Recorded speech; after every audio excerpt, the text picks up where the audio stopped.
Where your treasure is, there shall your heart also be. This week I was working on this sermon, and I really wanted to use a short story by Kurt Vonnegut Jr. But as sometimes happens, I struggled with it for days. I wrote a bunch of draft pages, and I chucked them, and nothing came of this idea that I had, no matter how hard I worked on it. And what kept coming back to me when I was walking the dog or in quiet moments of struggle was this phrase, this simple teaching of Jesus. And that's a really irritating development, I gotta tell you, what I call a prompting of the Spirit, because it interrupts my sense of control, it interferes with my plans, but I have learned over time it has to be respected. And so that is where I'm going to start this morning, and Kurt Vonnegut's story will have to wait for another time. Where your treasure is, there your heart is also, is one of my favorites of Jesus' teachings. It's a gentle moment in the midst of a really long series of instructions and, frankly, admonishments that he gives to his followers and anyone who will stop to listen to him. He was an itinerant preacher. It's in the 6th chapter of the Gospel of Matthew, if you want to spend some time with those teachings this week or whenever. This is also the chapter where Jesus says, listen, do not make a big public fuss about praying and being spiritual and giving, making charitable contributions or sharing what you have. Do that in a way that doesn't draw attention to yourselves. The essence of these sayings, which Jesus probably shared many, many times, and they were kind of collated in this gospel, the essence is about integrating our spiritual selves with our actions and integrating our relationship with God with our relationship with our community, our family, wherever we are. It's also the chapter within which Jesus gives instructions on how to pray. And he teaches the community the beautiful phrases that we have come to know as the Lord's Prayer. You very likely know this prayer almost, by rote, or at least you are well familiar with it, depending on your religious heritage. But I want to carefully consider it now. It's so profound, and it can so easily just roll by. Our Father, who art in heaven, hallowed be thy name, thy King. The prayer first identifies God as an intimate relation, a parent for Jesus, of blessed and holy name, who exists in a transcendent realm. The prayer continues by expressing an ardent wish for the manifestation of a realm not like the one we currently have and that Jesus' time didn't have either, a realm of love, of goodness, of justice, of all those qualities Jesus frequently attributes to God. Thy kingdom come, thy will be done, on earth as it is in heaven. And there Jesus expresses the desire for a joining of the holy with the mundane. Bring them together. He goes on, please continue to give us what we need to survive. Give us this day our daily bread, which connects us to the earth, the grain. And then immediately, so interesting, he connects right away the receiving and the giving of grace, which he expresses as both forgive us our trespasses as we forgive those who trespass against us. And in some translations, it's debts. So you have actually sometimes physical, financial indebtedness, or you have it's all of this exchange, which is what we all need to be given grace for. It's very humbling to intentionally and intimately connect bread and forgiveness, bread and grace. We need both for our survival. And the prayer goes on, lead us not into temptation, and deliver us from evil, or spare us from the time of trial. No one gets spared, but this is an ardent hope. It's a prayer. And in some translations, it's spare us the evil one. So basically, help. Because there are many spiritual and physical dangers inherent in this human experience of ours. And what is this temptation likely to be that Jesus contains within this prayer? Well, we have to look at the whole scope of his ministry to understand what those temptations are likely to be. And guess what? They're not what you think.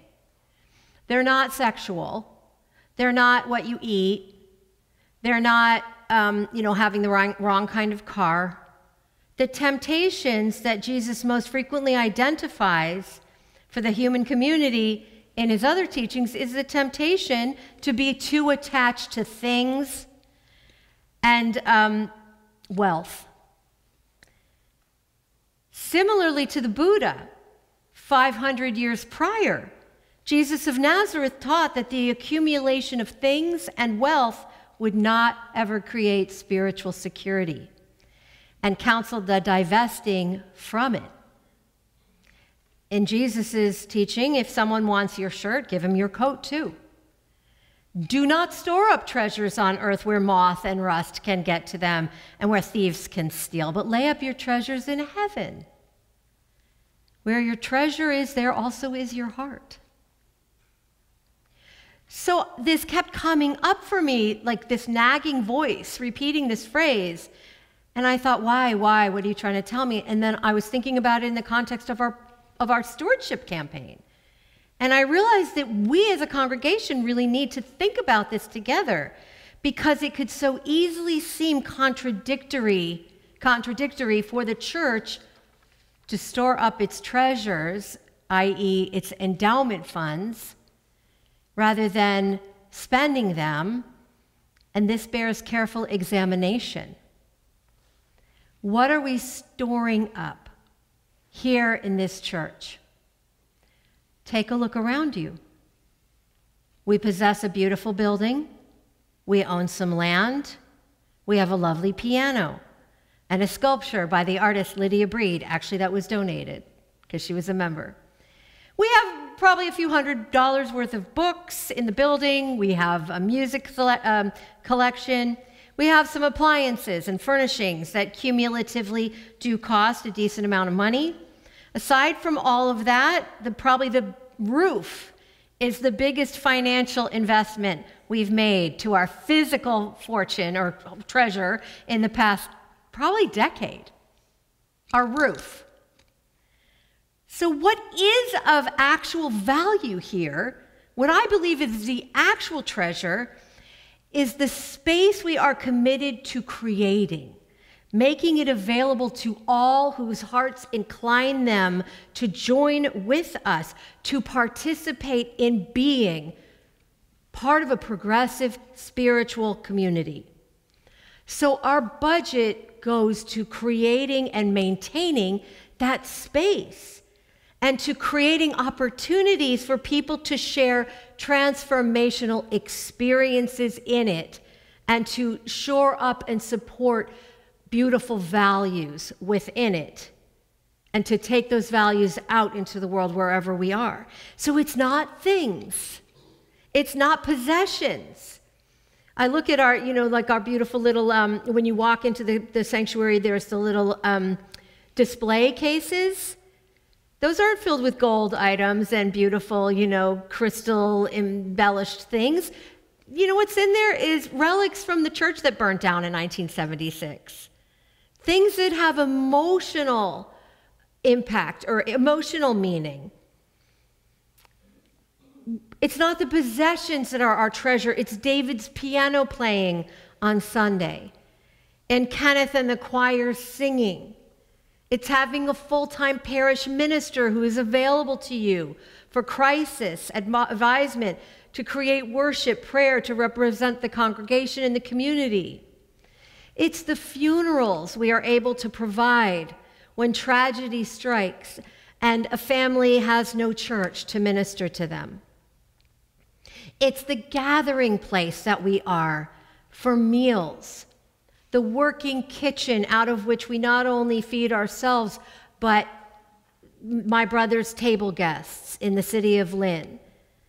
The dedicated sexton who's out with the crew getting the courtyard cleaned up, or moving tables and chairs around for a wide variety of programs happening in multiple rooms, education, music, meditation.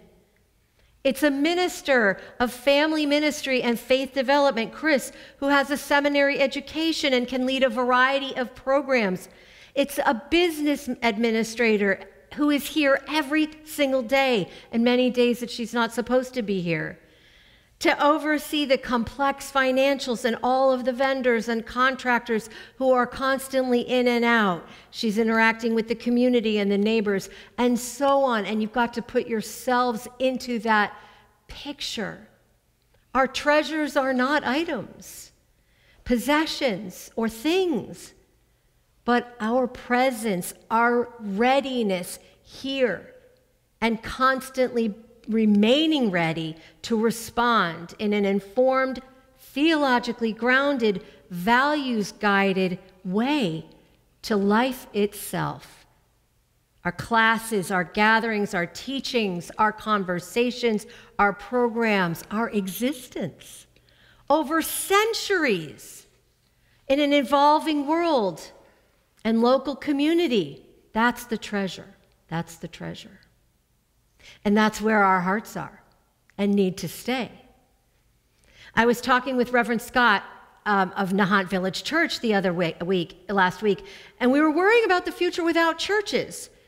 His attendance is going down, our attendance everywhere is going down, and Scott said no one else is going to take care of people, the hungry, the poor. And I said, you know what, I think they will. There's always going to be social services organizations that will do that, but the thing that they won't do, that they don't do, is not part of their charge, is to hold up a vision of the world that includes the holy, that makes claims about a transcendent dimension to it all, that gives it beauty and meaning and moral urgency. Those social services agencies aren't going to do that, and that is what the church can do and needs to do. And the church also is the only organization that has the responsibility to interpret reality as it's unfolding. Social services agencies are too busy with the nuts and bolts stuff to do that. So that's also our treasure. I want you to think for a minute about your own homes. You're all going to have very different images come up, but you might have some things in common. Think about the things that you own or have around your house or apartment that feel like they have value. Not just utilitarian purpose, but value. Let your imagination travel through your rooms. We all have lots of stuff. Most of us do. Some of it weighs on our minds as a burden we'd like to clear out. That's okay. You don't need to judge yourself about it. Things accumulate, and they accumulate here, too, in this house. And thank you to Doreen and Eileen for spending hours and hours and hours getting rid of those things that we no longer need. But I want you to let your inner eye rest in each room on things that have a little bit of resonance to them. They kind of shimmer. They're dear. They have meaning. It's likely that those are items that have a beloved person, a beautiful time in your life, or a cherished experience associated with them.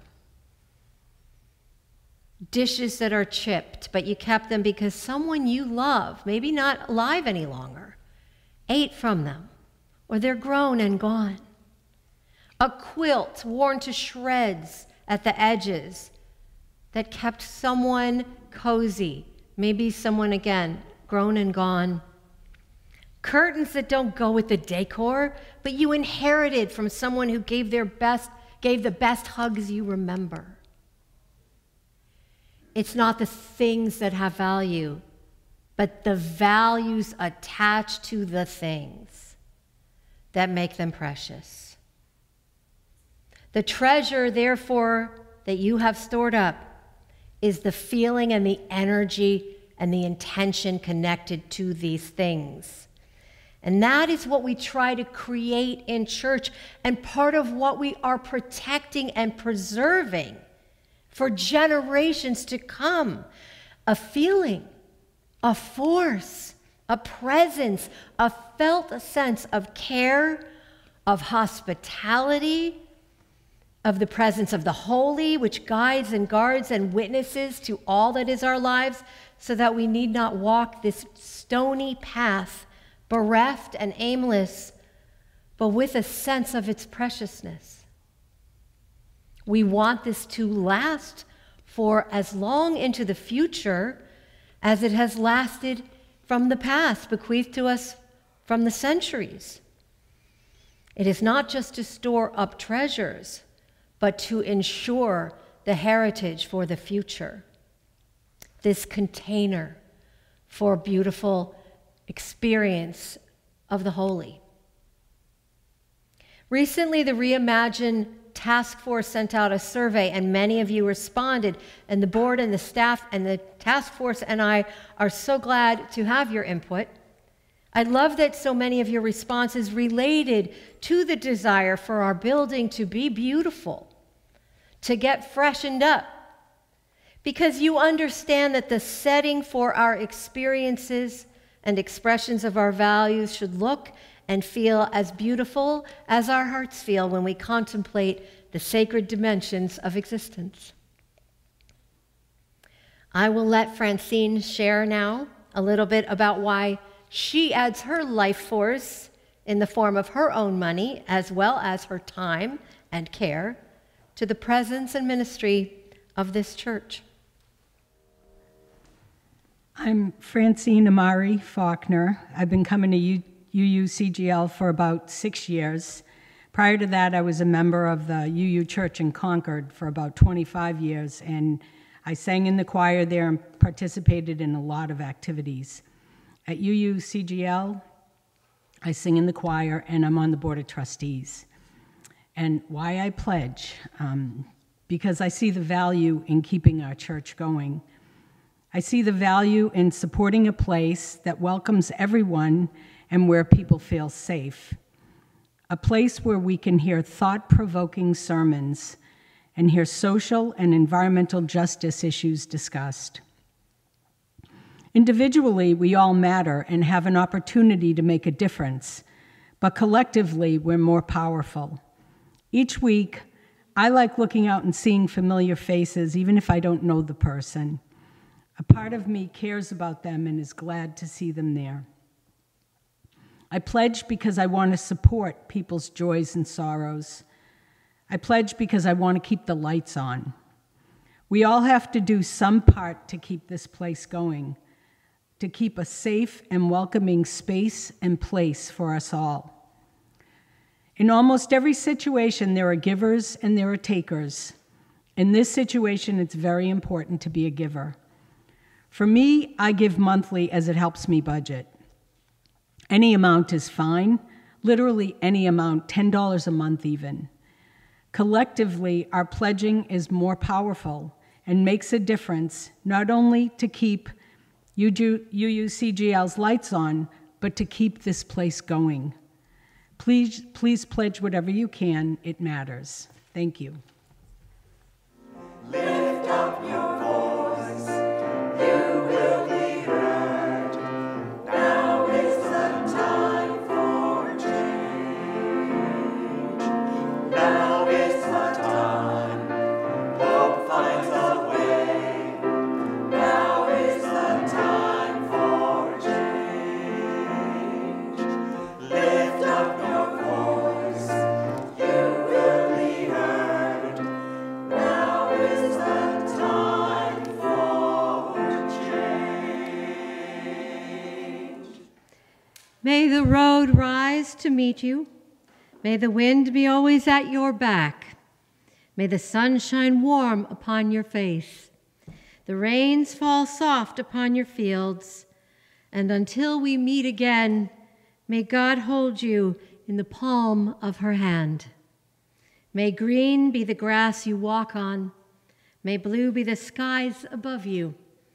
May pure be the joys that surround you. May true be the hearts that love you. Go in peace, and let the people say, Amen.